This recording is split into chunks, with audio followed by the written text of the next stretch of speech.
setelah mengerjakan sholat Idul Adha. Beliau bersabda, barang siapa mengerjakan sholat seperti sholat kami dan menyembelih kurban seperti kurban kami, maka dia telah mendapat pahala berkurban. Barang siapa yang berkurban sebelum sholat Idul Adha, maka dia tidak mendapatkan pahala berkurban.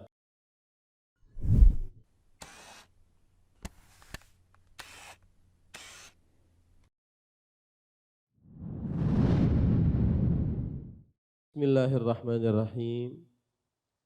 Innal hamdalillah nahmaduhu wa nasta'inuhu wa nastaghfiruh wa na'udzu billahi min shururi anfusina wa sayyiati a'malina. Man yahdihillahu fala mudilla lahu wa man yudlil fala hadiya lahu. Wa ashhadu an la ilaha illallah wahdahu la syarika lahu wa ashhadu anna Muhammadan abduhu wa rasuluh. يا أيها الذين آمنوا اتقوا الله حق تقاته ولا تموتن إلا وأنتم مسلمون. يا أيها الناس اتقوا ربكم الذي خلقكم من نفس واحدة وخلق منها زوجها وبث منهما رجالا كثيرا ونساء واتقوا الله الذي تساءلون به والأرحام إن الله كان عليكم رقيبا. يا أيها الذين آمنوا اتقوا الله وقولوا قولا سديدا يصلح لكم أعمالكم ويغفر لكم ذنوبكم ومن يطع الله ورسوله فقد فاز فوزا عظيما. أما بعد فإن أصدق الحديث كتاب الله وأحسن الهدي هدي محمد صلى الله عليه وعلى آله وسلم وشر الأمور محدثاتها وكل محدثة بدعة وكل بدعة ضلالة وكل ضلالة في النار. Alhamdulillah, kita bersyukur pada Allah Subhanahu wa taala pada hari ini, hari Selasa malam 8 Jumadil Ula 1445 Hijriah, kita dimudahkan oleh Allah Subhanahu wa taala untuk kembali duduk bersama di Masjid Al-Faruq, Kabupaten Banjar, Kalimantan Selatan, dalam sebuah kajian rutin membaca kitab Umdatul Ahkam min Kalami Khairil Anam yang ditulis oleh Al-Hafidh Abdul Ghani bin Abdul Wahid Al-Maqdisi rahimahullahu ta'ala. Salawat dan salam semoga selalu Allah berikan kepada Nabi kita Muhammad sallallahu alaihi wa ala alihi wasallam, pada keluarga beliau, para sahabat, serta orang-orang yang mengikuti beliau sampai hari kiamat kelak. Dengan nama-nama Allah yang husna dan sifat-sifatnya yang ulia, kita berdoa, Allahumma inna nas'aluka ilman nafi'an wa rizqan wasi'an wa amalan mutaqabbala, Allahumma amin. Masih kita di dalam babu salatil idain, bab salat Idul Fitri dan Idul Adha. Pada malam ini kita membaca hadis yang ke-149. Saya bacakan hadisnya. Anil Bara ibni Azib radhiyallahu anhuma qala khatabana an-nabiy sallallahu alaihi wa ala alihi wasallam yaumal adha ba'da as-salah. Faqala man shalla salatana wa nasaka nusukana faqad asaba an-nusuk wa man nasaka qabla as-salati fala nusuka lah.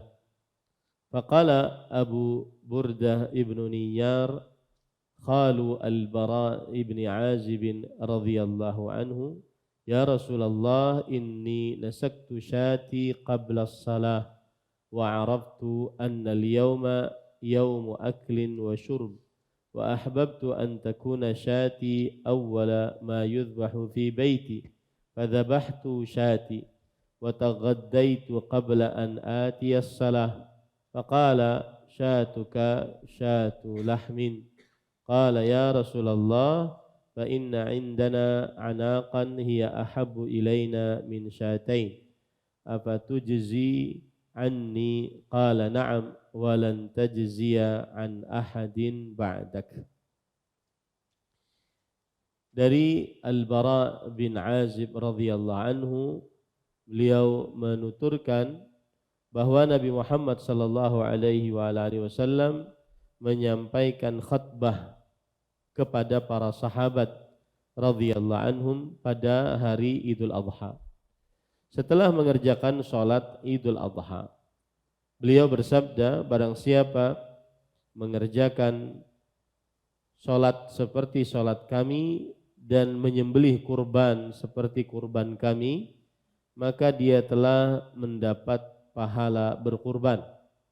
Barang siapa yang berkurban sebelum sholat Idul Adha, maka dia tidak mendapatkan pahala berkurban.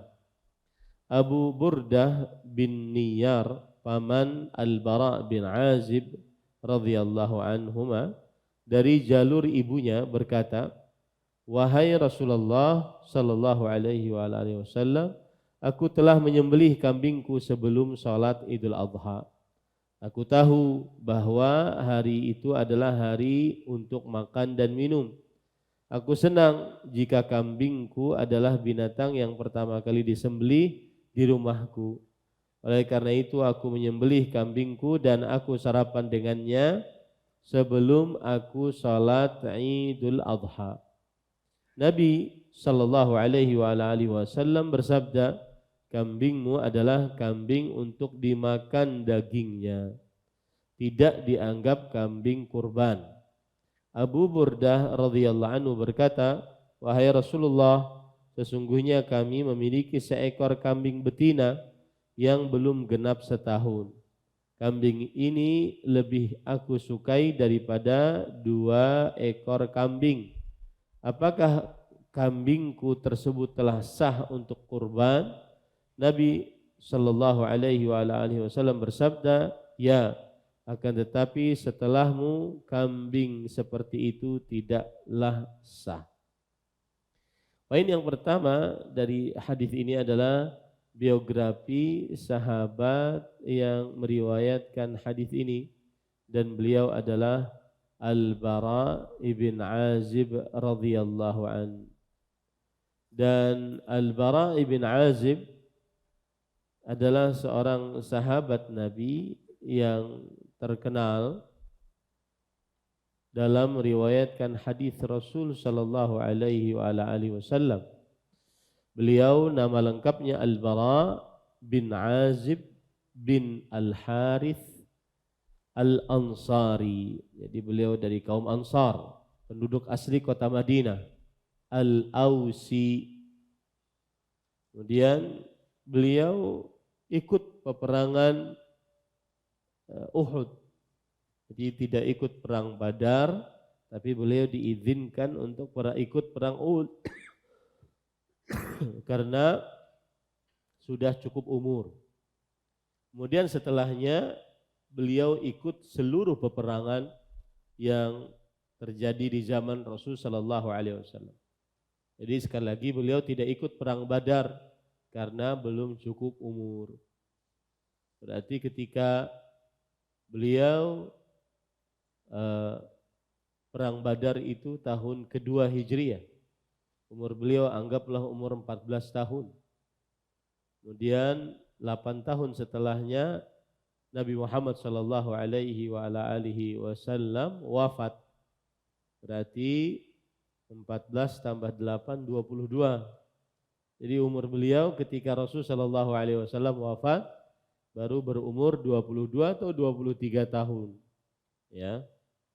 Kemudian beliau singgah di Kufah, maksudnya diam di Kufah, salah satu kota di negeri Irak, dan beliau meninggal di sana. Jadi setelah wafatnya Rasul sallallahu alaihi wasallam, beliau pergi ke Kufah.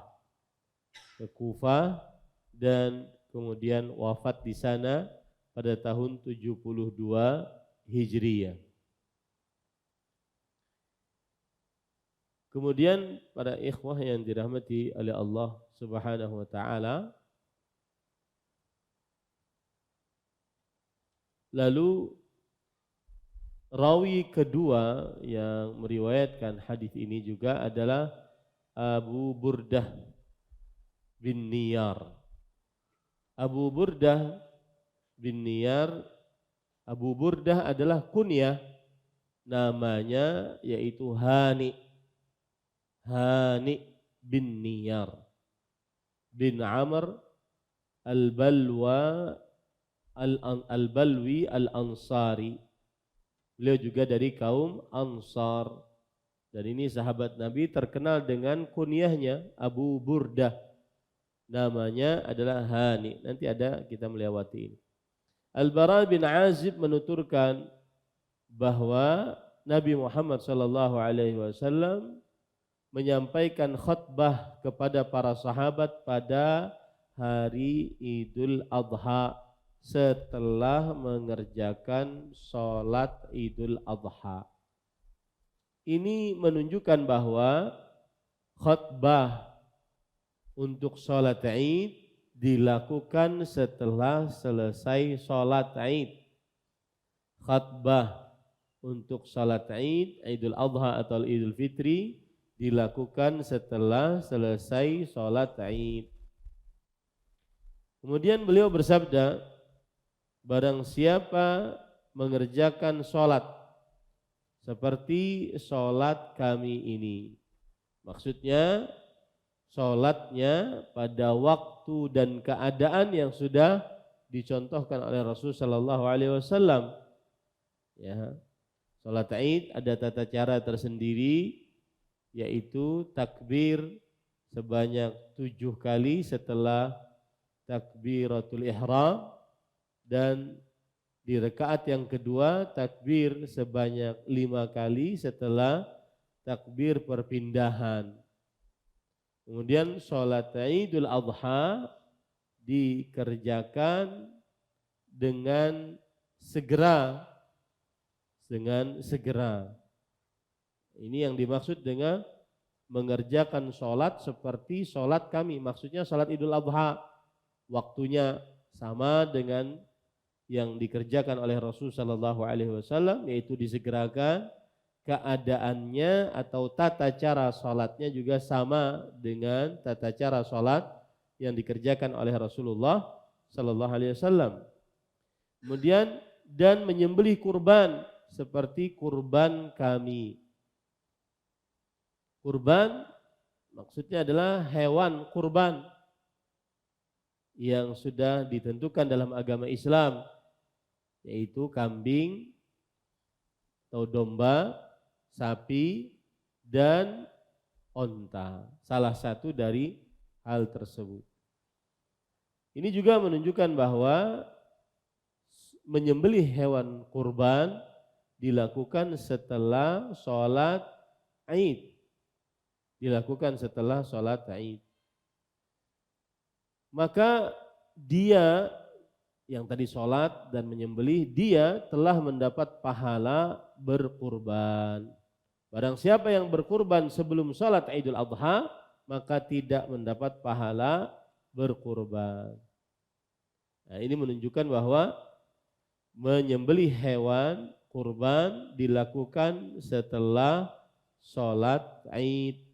Dilakukan setelah sholat Id. Nah, timbul pertanyaan sekarang, kalau seandainya khutbah setelah sholat Id, lalu orang menyembelihnya saat khutbah,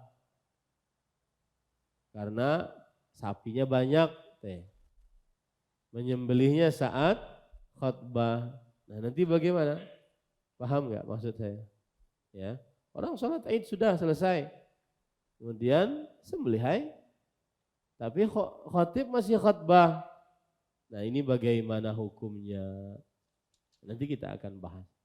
Ya, maka kalau ada yang menyembelih sebelum sholat, Barang siapa yang berkurban sebelum sholat Idul Adha, maka dia tidak mendapatkan pahala berkurban. Yang di sini kan disebutkan sebelum sholat. Kalau kalau pas khutbah bagaimana? Setelah sholat. Nah, kita bahas nanti ya. Abu Burdah bin Niyar, paman Al-Bara bin Azib dari jalur ibunya. Bagaimana sudah kita katakan tadi, Abu Burdah namanya siapa? Hani bin Niyar Al-Balwi Al-Ansari. Nah, ini Abu Burdah adalah khal, paman dari jalur ibu. Maksudnya saudaranya ibu. Dalam bahasa Arab namanya khal. Kalau paman dari jalur bapak dalam bahasa Arab namanya am.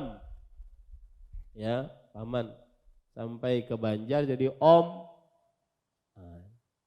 Ya, khal dan am. Khal dari jalur ibu artinya paman dari jalur ibu.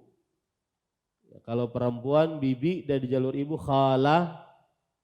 Kalau paman dari jalur bapak namanya am. Kalau paman dari jalur bibi dari jalur bapak namanya ammah. Ammah.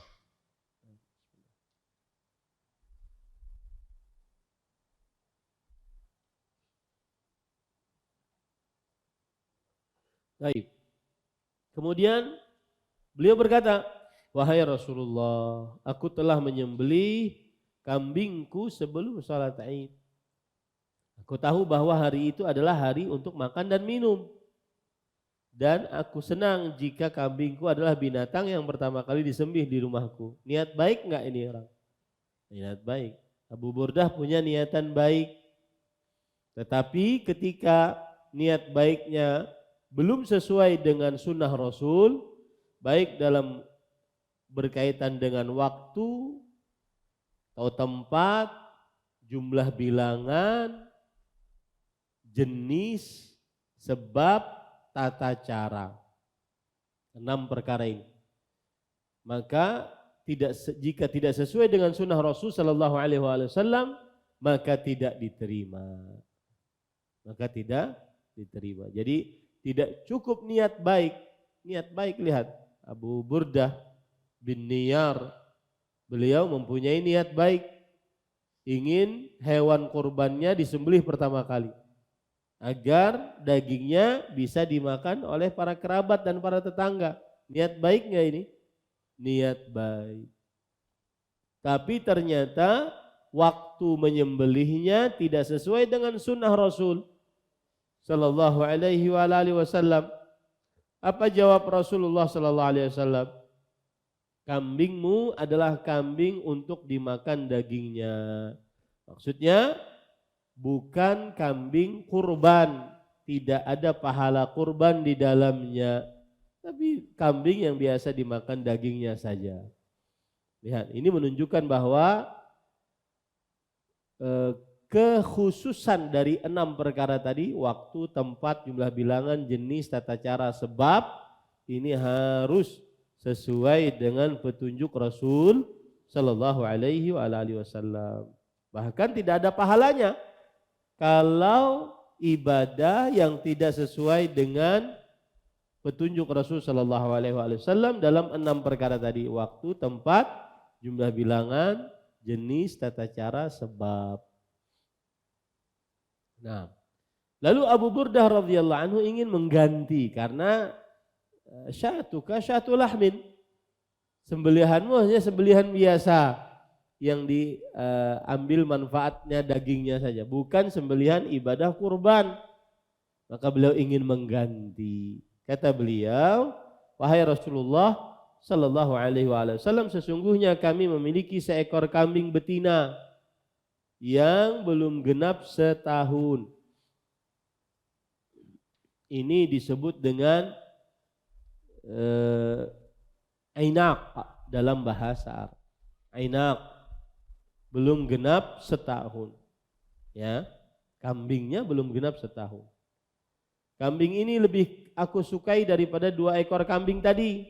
apakah kambingku tersebut telah sah untuk dikurbankan lagi? Nah, gitu ya. Maka Nabi Muhammad SAW mengatakan, iya, akan tetapi setelahmu kambing seperti itu tidaklah sah.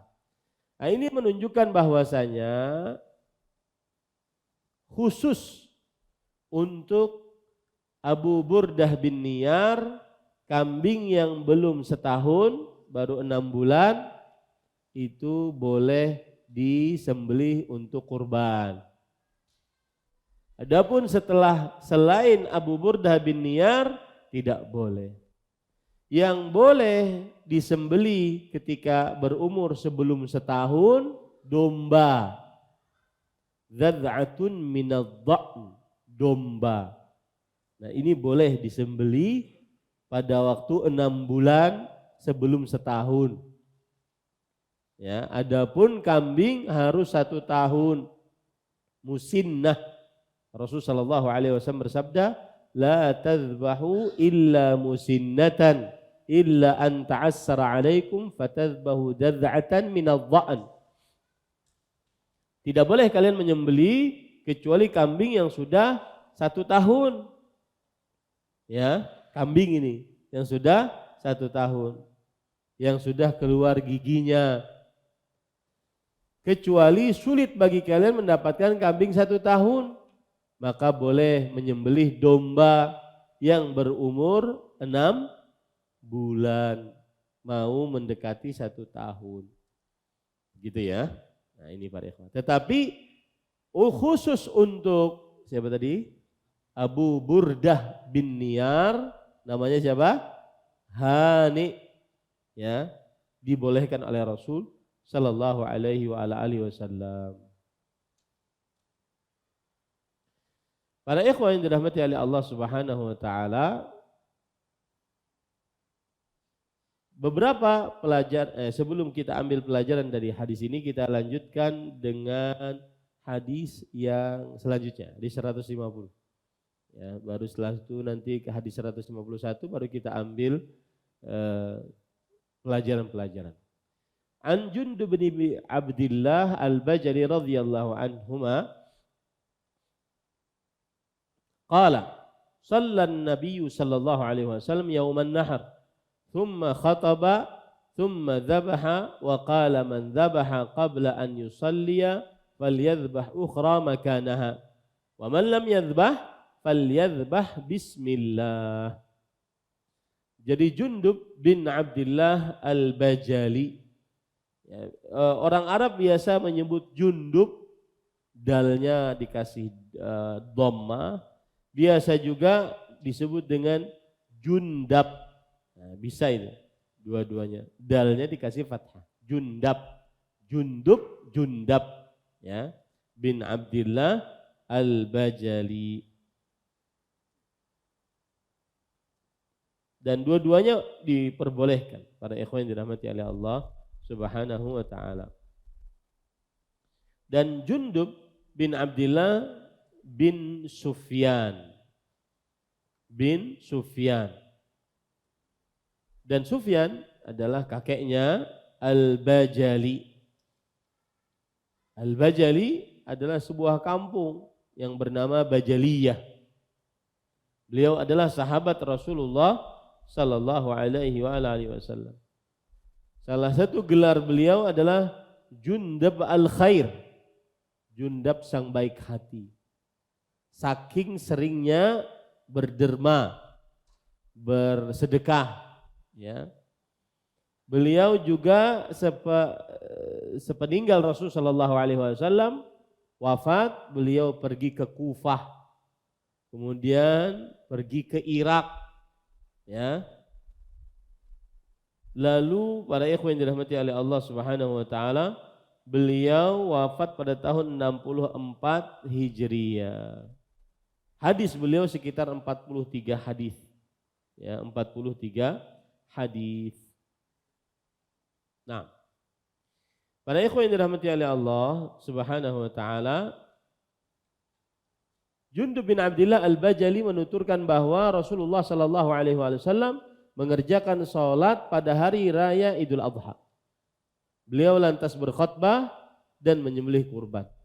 Beliau bersabda, barang siapa yang terlanjur menyembelih sebelum salat Idul Adha, maka hendaklah dia menyembelih yang lain sebagai pengganti. Oh, berarti yang tadi ya tidak sah kurbannya. Nah, berarti juga yang kita bisa ambil pelajaran di sini wajib diganti. Ya, Ustadz kada ada duitnya lagi. Ya. Nah, ini jadi masalah. Jadi kita bahas. Wajib diganti pokoknya. Kalau tidak sah, aman sudah. Oh sudah, hai, kada sah, berarti kada dianggap kurban. Tapi yang menjadi perhatian juga harus diganti. Kenapa? Karena hadisnya begitu. Falyadhbah ukhra makanaha. Maka hendaklah dia menyembelih yang lain sebagai pengganti. Ini kan wajib diganti kalau begitu. Barang siapa yang belum menyembelih kurban, maka hendaklah dia menyembelih dengan menyebut nama Allah. Nah, ini para ikhwan yang dirahmati oleh Allah Subhanahu wa taala. Jadi kurban tidak dikatakan sebagai kurban kalau belum waktunya, dan waktunya berkurban kapan? Setelah sholat. Itu satu. Yang kedua, dan berarti wajib mengganti, karena Rasul Shallallahu Alaihi Wasallam memerintahkan untuk mengganti.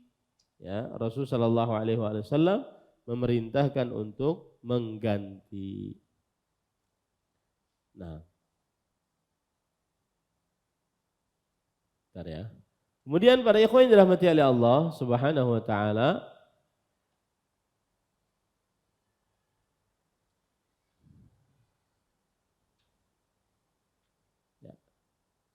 sekarang kita baca hadis yang, atau cukup itu dulu, kita ambil pelajaran dari hadis ini. Beberapa pelajaran yang kita bisa ambil dari hadis ini. Yang pertama, hukum keluar untuk sholat Id ke musola. Ya, hukum keluar untuk sholat Id ke musola. Maka jawabannya adalah dianjurkan keluar untuk sholat Id ke musola. Musola yang dimaksud lain langgar, tetapi lapangan. Dianjurkan mengerjakan sholat Id di lapangan. Dan ini adalah pendapat jumhur para ulama. Dan dalil yang mereka pakai adalah bahwa Nabi Muhammad sallallahu alaihi wasallam mengerjakan sholat Id di lapangan. Ya, mengerjakan sholat Id di lapangan. Bahkan ada perintahnya, ya, Rasulullah sallallahu alaihi wasallam mengerjakan sholat Id di lapangan. Nah, kemudian pada ikhwan yang dirahmati oleh Allah Subhanahu wa taala, jadi kalau ditanya apa hukum sholat Id? Sunnahkah? Wajibkah? Maka jawabannya jumhur ulama mengatakan dianjurkan. Jumhur ulama mengatakan apa? Dianjurkan. Ini para ikhwah yang dirahmati oleh Allah Subhanahu wa taala. Dan dianjurkan di mana? Di lapangan. Karena berdasarkan dalil-dalil yang ada. Ya.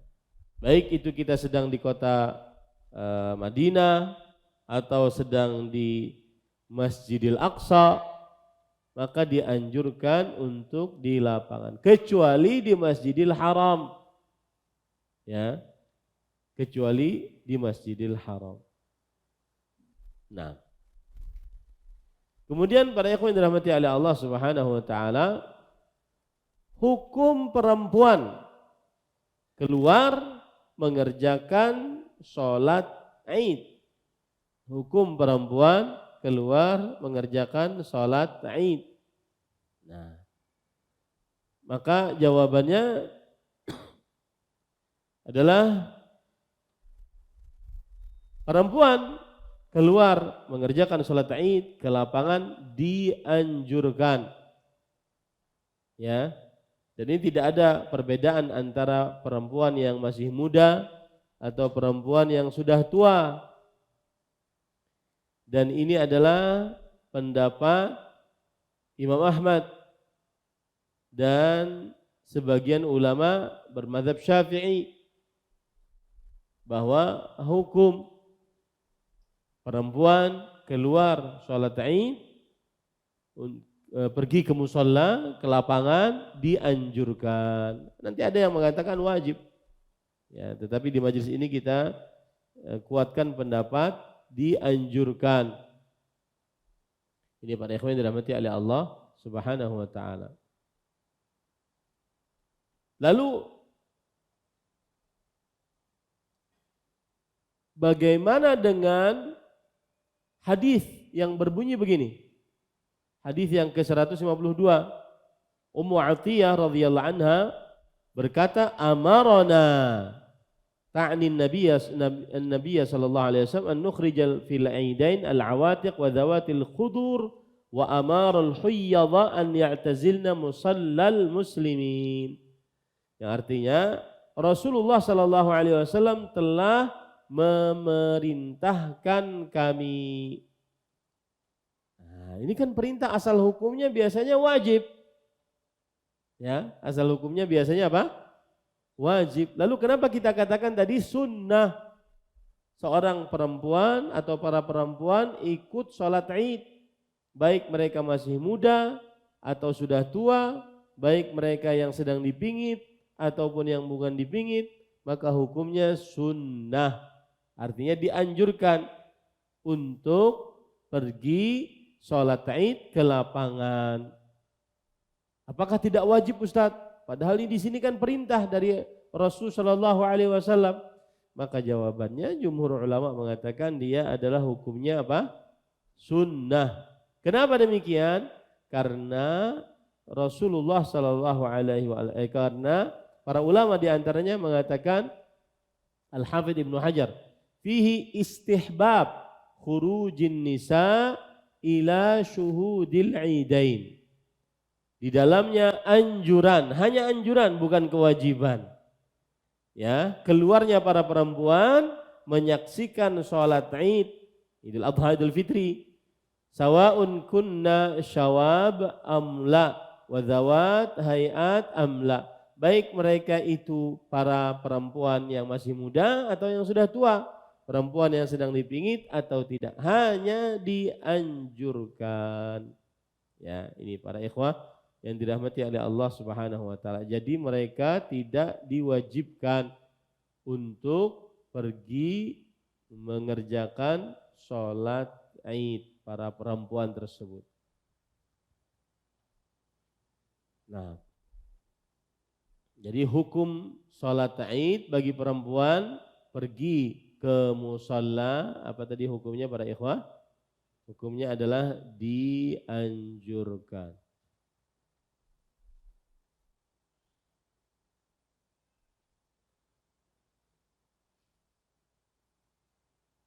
Di sana nanti ada yang mengatakan dia wajib, seperti mazhab Hanafi. Kemudian salah seorang ulama dari mazhab Maliki yang bernama Ibnu Hubaib, salah satu riwayat dari Imam Ahmad, mengatakan hukumnya wajib. Ada juga pendapat para ulama, di antaranya Imam Ibnu Taimiyah, Ibnu Qayyim, Imam As-San'ani, Asy-Syaukani, Imam Ibnu Baz, Imam Ibnu Utsaimin, rahimahumullahu ta'ala. Para ulama-ulama peneliti ini mengatakan hukumnya adalah apa? Wajib. Kenapa demikian? Karena tadi ada perintah. Bahkan wanita haid sampai diperintah untuk keluar mengerjakan sholat Id. Ini kata mereka menunjukkan kepada kewajiban. Tapi sebagaimana sudah kita katakan tadi, jumhur ulama dari mulai mazhab Maliki, mazhab Syafi'i, kemudian salah satu pendapat dari mazhab Hanafi, salah satu riwayat dari mazhab Imam Ahmad, dan ini adalah pendapat kebanyakan para ulama salaf dan para ulama khalaf, Para ulama salaf itu sahabat, tabi'in, tabi'ut tabi'in, dan kebanyakan para ulama-ulama yang datang setelah mereka mengatakan hukumnya sunnah muakkadah. Apa dalil mereka? Bahwa sholat Id adalah bukan sholat 5 waktu. Karena Rasulullah SAW pernah ditanya, wahai Rasulullah, adakah dari selain sholat 5 waktu ini yang diwajibkan atasku? Maka beliau menjawab, la illa an tatawwa. Tidak ada yang diwajibkan kecuali ketika kamu ingin mengerjakan sholat sunnah. Ini menunjukkan bahwa selain sholat subuh, zuhur, asar, maghrib, isya, itu hukumnya apa? Sunnah.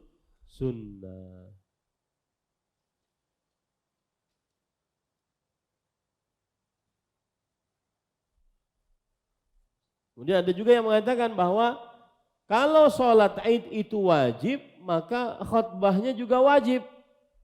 Padahal mendengarkan khutbah setelah sholat Id hukumnya tidak wajib. Yang jelas, wallahu alam, pendapat yang dikuatkan pada pertemuan kali ini adalah bahwa hukum sholat Id, baik itu bagi laki-laki atau bagi perempuan, hukumnya apa? Sunnah muakkadah.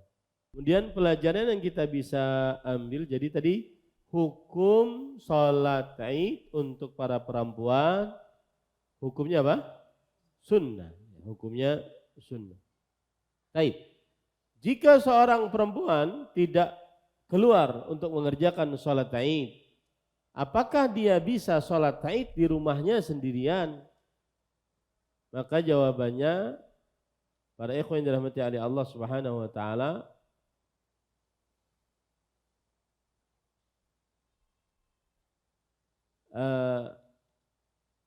ini tergantung seseorang memahami apakah sholat Id itu harus terkumpul jumlah tertentu atau tidak. Apakah sholat Id itu terkumpul jumlah tertentu atau tidak. Kalau seandainya sholat Id itu harus ada sejumlah orang, maka berarti seorang perempuan tidak diperbolehkan mengerjakan sholat Id sendirian di rumah, karena dia cuma beberapa orang saja. Tetapi siapa yang tidak mensyaratkan jumlah tertentu, maka perempuan boleh untuk mengerjakan sholat Id di rumahnya. Begitu juga kalau begitu orang sakit, ya, orang tua. Nah, ini para ikhwan yang dirahmati oleh Allah Subhanahu wa taala. Jadi yang mana kita pilih, Ustaz? Wallahu alam, tidak disyaratkan jumlah bilangan sekumpulan orang. Ya. Dan tidak juga disyaratkan harus dalam keadaan mukim sholat Idnya. Jadi kalau seandainya ada seorang perempuan tidak pergi sholat berjamaah Id, kemudian dia ingin sholat Id di rumahnya, maka sah, boleh. Kenapa? Karena sholat Id tidak disyaratkan apa? Jumlah orang yang banyak, gitu ya.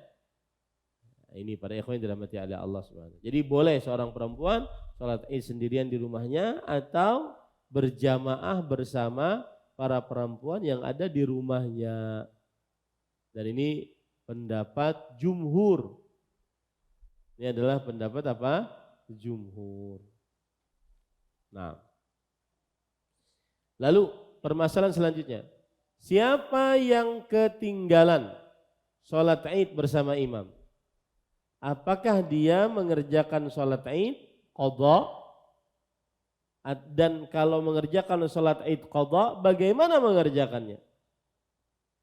Maka jawabannya, para ikhwan yang dirahmati oleh Allah Subhanahu wa taala, siapa yang ketinggalan sholat Id bersama imam, maka dia berhak sholat 2 rakaat. Ya. Dan kemudian dia tata cara sholatnya seperti sholat Id yang biasa. Takbiratul ihram, kemudian setelah itu apa?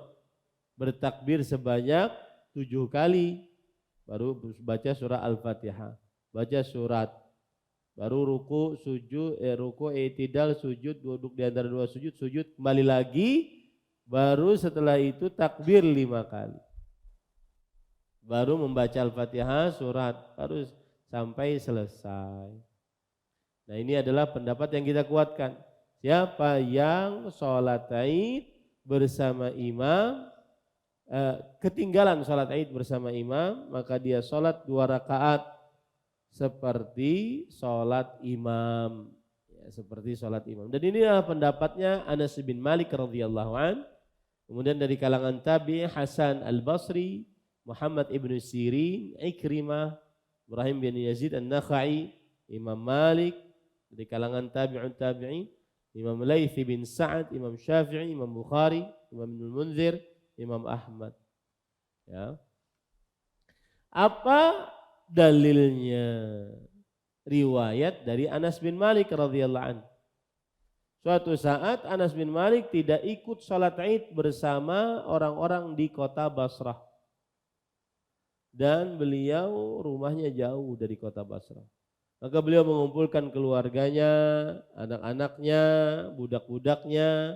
Kemudian beliau memerintahkan salah seorang budaknya Abdullah bin Abi Utbah untuk sholat mengimami mereka. Ya, mengimami mereka. Ini menunjukkan bahwa apabila ketinggalan sholat Id bersama imam, maka dia boleh mengqadha'nya. Ya, dia boleh mengqadha'nya. Dan tata cara sholatnya seperti biasa.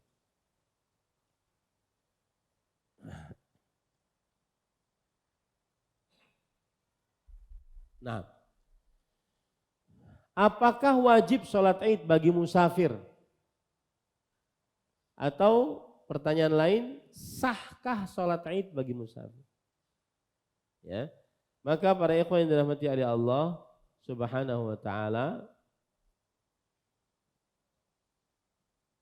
Nabi Muhammad SAW tidak pernah sholat di dalam sholat Id di dalam seluruh safarnya. Tidak juga ketika haji wada. Ketika haji wada. Tapi kalau ada musafir yang mengerjakan sholat Id, maka hukumnya sah. Ya, maka hukumnya sah. Karena kata para ulama di antaranya Syekhul Islam Taimiyah rahimahullah bahwa walakinna salata umuman fi'lu khair. Akan tetapi secara umum salat itu adalah perbuatan baik. Ya. Maka kalau seandainya ada orang salat Id saat dia safar, maka sahhat salatuhu minhu. Salatnya sah yang dikerjakan orang tadi. Ya.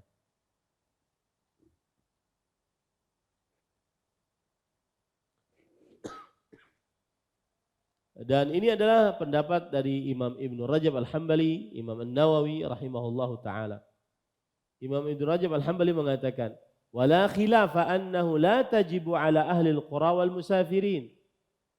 Tidak ada perbedaan pendapat di antara para ulama bahwa salat Id tidak wajib untuk orang-orang perkampungan jalan dan orang-orang musafir yang jauh. Innamal khilafu sihhati fi'liha minhum wal aktsarun ala sihhati wa jawazi. Tetapi terjadi khilaf di antara para ulama adalah sahkah salat Id bagi mereka. Kalau orang musafir salat, ikut salat Id dan dia musafir, sah tidak? Maka jawabannya kebanyakan para ulama mengatakan sah dan diperbolehkan.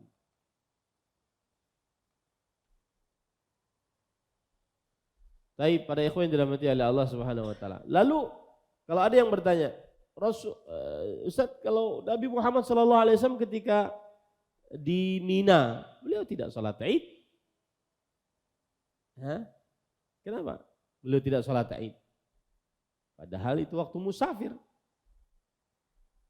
Nah, ini menunjukkan bahwasanya kata mereka waktu safar itu tidak sah salat Id. Maka kita jawab bahwa Nabi Muhammad SAW saat haji wada, ketika hari raya Idul Adha, beliau tinggalkan salat Id. Kenapa? Karena sibuk dengan mengerjakan manasik hajinya. Ya, jadi beliau tidak kerjakan salat Id tersebut. Intinya musafir jika ingin salat Id maka diperbolehkan. Nah, masih panjang ini. Jika ada yang ingin bertanya mungkin dipersilahkan. Nah, silakan. Ada mic? Bismillah, Assalamualaikum warahmatullahi wabarakatuh. Waalaikumsalam. Izin bertanya Ustaz, yang pertama menghadapi fenomena yang sering terjadi, begitu utamanya berkurban, seperti yang di hadis tadi, ketika orang menyembelih sebelum sholat Id pun disuruh mengulang. Cuman kebanyakan di zaman sekarang ini Ustaz, banyak orang yang mampu untuk membeli rokok setiap hari, cuman ketika waktu harinya kurban, dia alasan belum mampu untuk berkurban. Nah, mohon nasihatnya untuk yang itu Ustaz. Kemudian yang kedua, seperti yang sering kita laksanakan, khususnya di Al-Faruq, kita sholat di halaman masjid Ustaz. Apakah itu termasuk lapangan atau belum? Jazakallah khair Ustaz. Bismillah, walhamdulillah, wassalatu wassalamu ala rasulillah wa ala alihi wa ashabihi wa man wala, amma ba'd. Yang pertama adalah tentang motivasi untuk berkurban. Maka jawabannya, agar termotivasi mengerjakan ibadah, ada beberapa hal yang harus kita selalu tanamkan, baik berkurban atau apapun yang kita ingin kerjakan dari ibadah-ibadah yang ada.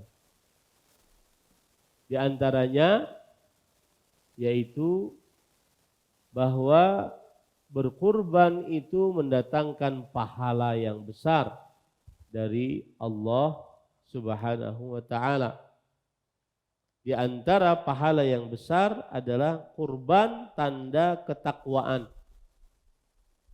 Siapa yang berkurban maka berarti dia orang yang bertakwa. Yang bertakwa tempatnya di dalam surga. Lan yanalallaha luhumuha wala dima'uha walakin yanaluhu taqwa minkum. Nah, artinya Allah, seseorang tidak akan mendapatkan ridha Allah dengan kucuran darahnya atau dagingnya, akan tetapi akan mendapatkan ridha Allah dari ketakwaannya. Ini menunjukkan bahwa berkurban adalah tanda orang bertakwa. Dan dengan seperti ini seseorang akhirnya mendapatkan pahala yang besar, mendapatkan semangat untuk berkurban. Itu satu. Yang kedua, berkurban adalah mencontoh Nabi Muhammad sallallahu alaihi wasallam, bahwa beliau tinggal di kota Madinah selama 10 tahun dan setiap tahunnya beliau berkurban. Ya, setiap tahunnya beliau berkurban. Nah, ini menunjukkan bahwa jika orang berkurban berarti dia mencontoh Nabi Muhammad sallallahu alaihi wasallam, dan tidak ada contoh terbaik yang kita contoh kecuali Nabi Muhammad sallallahu alaihi wasallam. Ya, aqaman Nabi sallallahu alaihi wasallam bil Madinah 10 sinin yudhahi. Adalah Rasul sallallahu alaihi wasallam tinggal di kota Madinah selama 10 tahun, setiap tahunnya beliau berkurban. Kemudian yang ketiga, agar orang semangat untuk berkurban, maka dia harus mengetahui bahaya jika mampu tapi tidak berkurban. Bahaya jika mampu tidak berkurban diantaranya adalah hadis Rasul sallallahu alaihi wasallam, yaitu beliau mengatakan dalam hadis riwayat Imam Ahmad, man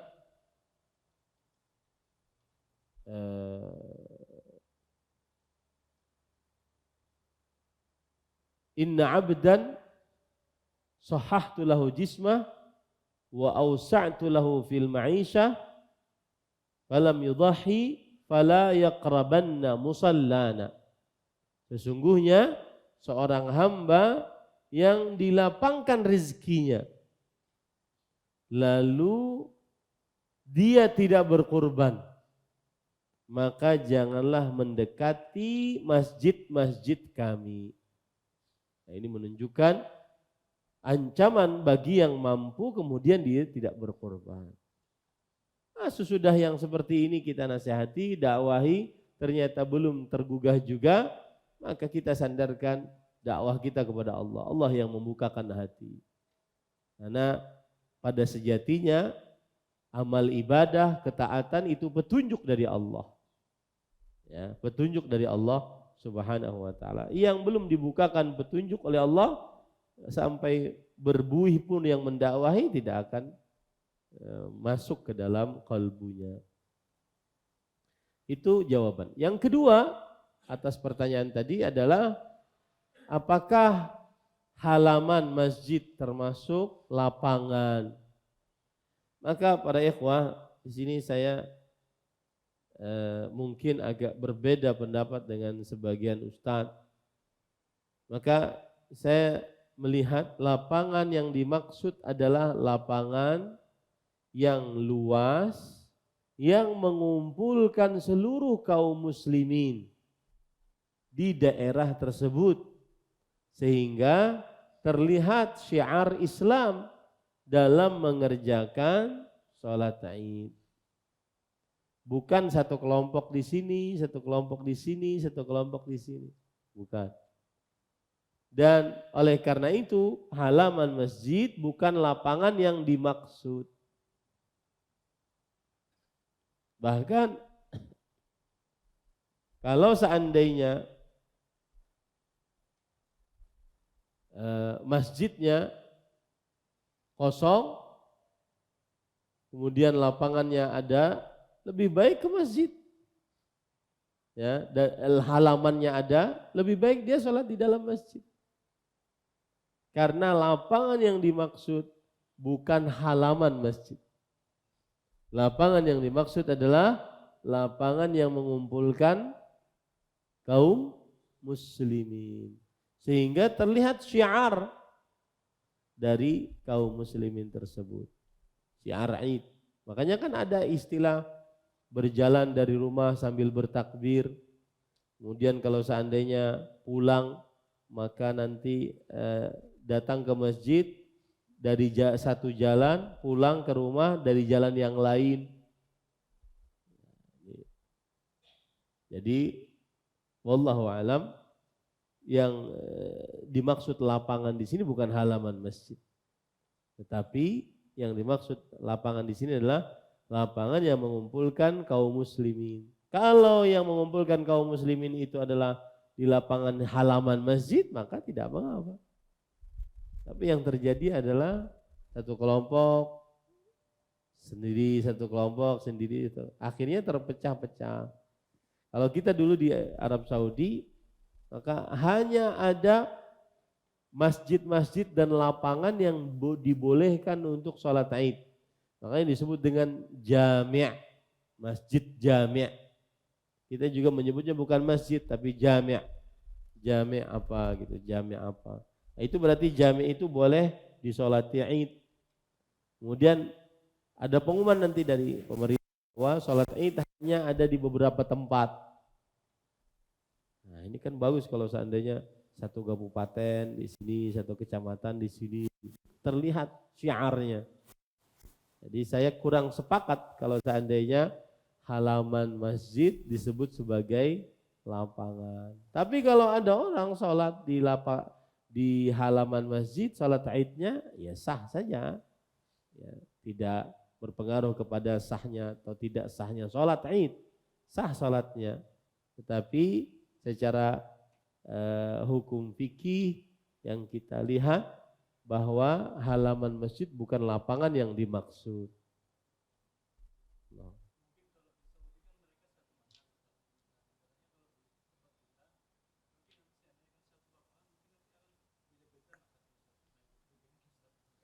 Ya, itu tidak menutup kemungkinan kita berbicara masalah fikih. Ya. Kita bicarakan tadi halaman masjid, lapangan yang dimaksud atau tidak. Praktek di lapangan nanti itu beda lagi. Praktek di lapangan itu berbeda lagi. Makanya saya menasihatkan kalau memang tidak bisa di lapangan ya sudah di masjid masing-masing. Jangan dijadikan halaman masjid dianggap sebagai lapangan. Masjid kosong, sayang. Ya enggak? Itu dia. Jadi kalau prakteknya di lapangan nanti maksudnya prakteknya pada tatanan masyarakatnya bisa saja seluruh masjid yang mengusung dakwah sunnah di sebuah lapangan mana pilih. Ya, tidak ada di Masjid Al-Faruq, tidak ada di Masjid Imam Syafi'i, tidak ada di Masjid As-Salam, tidak ada di Masjid mana lagi, Baitur Rahman dan seterusnya. Janjian di mana gitu. Nah, itu terlihat besar. Jadi prakteknya bisa saja kita kalau bahasanya natakayyaf, artinya bisa dikondisikan. Ya. Apalagi ya jujur saja di Masjid Imam Syafi'i, nah, itu kan tabrakan tuh suaranya. Saya yang khutbah sekeras itu saja masih kalah tabrakannya dengan masjid samping. Akhirnya khutbahnya tidak didengar. Kita lagi sholat, mereka sedang khutbah. Karena itu tadi praktek lapangan tadi salah. Ya udah pindah aja ke masjid sebenarnya. Dan jujur ini saya agak diskusi berdebat dengan beberapa ustadz. Bahkan ustadz kita yang di Banua, ya, kurang sepakat saya. Seperti itu ya. Jadi saya lebih condong kepada pendapat halaman masjid bukan lapangan yang dimaksud di dalam sholat.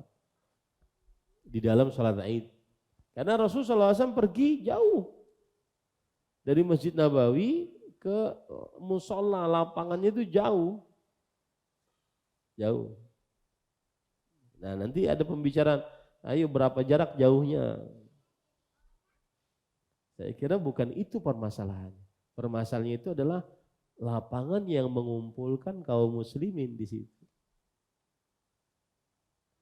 Nah, seperti itu. Wallahu a'lam.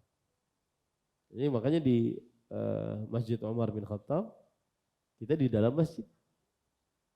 Ada panas. Masjidnya terjaga, digunakan ya. Tapi sekali lagi kalau ada yang sholatnya di lapangan, ya kita menganggapnya sah sholatnya. Cuma kalau ditanya lah halaman masjid itu lapangan yang dimaksud dalam hadis kah? Tidak. Maka jawabannya tidak. Kita mengambil pendapat itu tidak. Bisa dimaklumi ya. Ada lagi? Nah. Assalamualaikum warahmatullahi wabarakatuh. Assalamualaikum. Apa hukumnya seseorang berkurban tapi tidak melaksanakan sholat id dengan alasan menyiapkan supaya lakas berkurban, mbahnya ampih langsung kawa berkurban katanya. Ya. Demikian. Tadi kita katakan hukumnya apa? Sunnah. Jika tidak sholat id, maka tidak mau apa. Nah itulah hasil dari dikatakan dia wajib atau dikatakan dia sunnah. Ya. Karena para penjagal itu kan biasanya nggak sholat tuh. Sholat subuh, orang sholat id, sidin sibuk lawan sapi, lawan kambing. Ya. Nah, wallahu a'lam. Cukup kiranya yang bisa disampaikan. Subhanakallah bihamdik, asyhadu an la ilaha illa anta astaghfiruka wa atubu ilaik. Wa sallallahu nabiyana Muhammad walhamdulillahi rabbil alamin. Wassalamualaikum warahmatullahi wabarakatuh. Terima kasih. Jazakumullah khairan wa barakallahu fikum.